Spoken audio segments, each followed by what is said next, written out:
Hello friends, ఇప్పుడే అందిన తాజా వార్త. కొత్త రేషన్ కార్డు కావాలా? ఇలా చేయండి, అర్హతలు ఇవే. ఇక్కడికి వెళ్ళి దరఖాస్తు చేసుకోండి, కావలసిన పత్రాలు. Welcome to all time real fact న్యూస్కి స్వాగతం. ఆంధ్రప్రదేశ్ రాష్ట్రానికి సంబంధించి రేషన్ కార్డు కోసం కొత్తగా దరఖాస్తు చేసుకున్న వారికి అందరూ కూడా ఆంధ్రప్రదేశ్ రాష్ట్ర ప్రభుత్వం మరొకసారి ఛాన్స్ అయితే ఇవ్వడం జరిగింది. వీడియోకి సంబంధించిన పూర్తి సమాచారం మీకు ఈ వీడియోలో వివరంగా అందించడం అయితే జరుగుతుంది. మన ఛానల్ని ఫస్ట్ టైం చూసినట్లయితే ప్రతి ఒక్కరు కూడా లైక్ కొట్టండి, వీడియోని కూడా అందరూ కూడా షేర్ చేయండి. ఫస్ట్ టైం చూసినట్లయితే సబ్స్క్రైబ్ చేసుకోండి.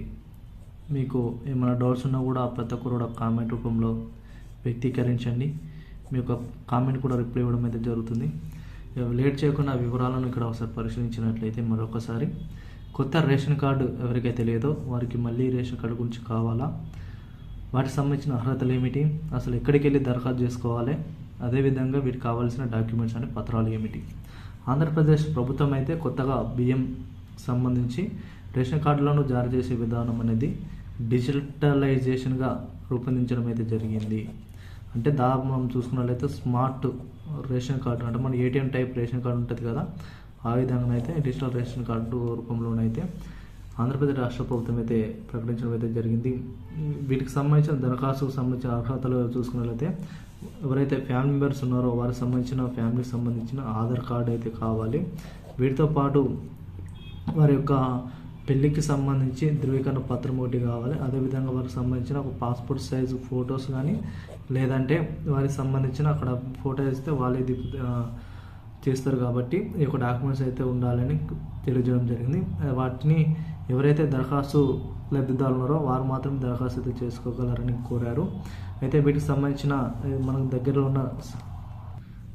ఉన్న సచివాలయంలో ఈ యొక్క దరఖాస్తు అనేది అప్లై చేసుకునే వెసులుబాటు కూడా రాష్ట్ర ప్రభుత్వం అయితే కల్పించడం జరిగింది. వీటికి సంబంధించిన కార్డులో ఎటువంటి చేంజెస్ కావాలన్నా, అదేవిధంగా కొత్త రేషన్ కార్డు కావాలన్నా కూడా మీ దగ్గర ఉన్న సచివాలయ కేంద్రాల్లో కానీ వీటిని సమర్పించే అవకాశాలు అయితే కూడా రాష్ట్ర ప్రభుత్వం మీద కల్పించడం అయితే జరిగింది. అయితే వీటికి సంబంధించిన వెబ్సైట్ కూడా ప్రభుత్వం అయితే కేటాయించడం జరిగింది. మీ దగ్గరలో ఉన్న సచివాలయ కేంద్రంలో కానీ మీ సేవలో కానీ మీరైతే వెళ్ళి ఒక కొత్త రేషన్ కార్డు అయితే తీసుకోవాలని కోరుతున్నారు. వీటికి కావాల్సిన పత్రాలు కూడా చూసుకున్నాము. వీటికి సంబంధించి అర్హతలు ఒకసారి మనం చూసుకున్నట్లయితే వారు ఆంధ్రప్రదేశ్ రాష్ట్రానికి సంబంధించిన వాస్తవ్యులై ఉండాలి.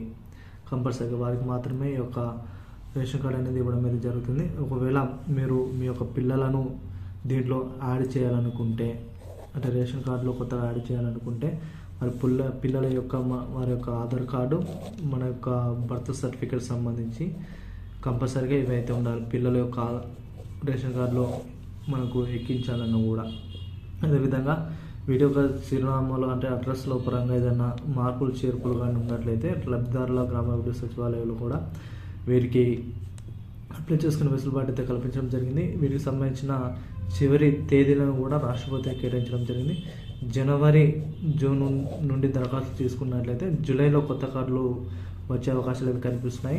ఇక డిసెంబర్లో ఎవరైతే కార్డ్స్ కోసం కొత్తగా అప్లై చేసుకునే వారు ఉంటారంటే ఇది ఒక డిసెంబర్లో అప్లై చేసుకుంటే మీకు జనవరిలో వచ్చే అవకాశాలు అయితే కనిపిస్తున్నాయని సమాచారం. ఈ విధంగానైతే కొత్తగా స్మార్ట్ కార్డులను కూడా రాష్ట్ర ప్రభుత్వం అయితే విడుదల చేసే అవకాశాలు అయితే కనిపిస్తున్నాయి. వీటిలో వృద్ధులు, దివ్యాంగులకు వారి ఇంటి వద్దకే ఈ యొక్క కార్డులు అనేవి తీసుకెళ్ళి ఇవ్వడం అయితే జరుగుతుంది. కాబట్టి వీడియో చూసిన ప్రతి ఒక్కరు ఇటువంటి కీలకమైన అప్డేట్స్ కోసం మీరు ఎప్పటికప్పుడు అందుకోవాలంటే మన ఛానల్ ఇప్పుడే లైక్ కొట్టండి, కామెంట్ చేయండి, అందరూ కూడా షేర్ చేయడానికి ప్రయత్నించండి. అదేవిధంగా డైలీ మీకు ఇటువంటి అప్డేట్స్ కోసం మీకు ఎప్పటికప్పుడు అందుకోవాలన్నా కూడా ప్రతి ఒక్కరు లైక్ కొట్టండి. మీకు రేషన్ కార్డు ఉందా లేదా అందరూ కూడా కామెంట్ చేయండి. అదేవిధంగా కొత్తగా ఎవరైతే దరఖాస్తు చేసుకోవాలనుకుంటున్నారో వీటికి సంబంధించిన పూర్తి ఇంకా సమాచారం మీకు అందుకోవాలంటే కూడా ప్రతి ఒక్కరు కూడా కామెంట్ రూపంలో తెలియజేయండి. డైలీ మీకు యూస్ఫుల్ ఇన్ఫర్మేషన్ అనేది మన ఛానల్ మీకు అందించడం అయితే జరుగుతుంది. Thank you.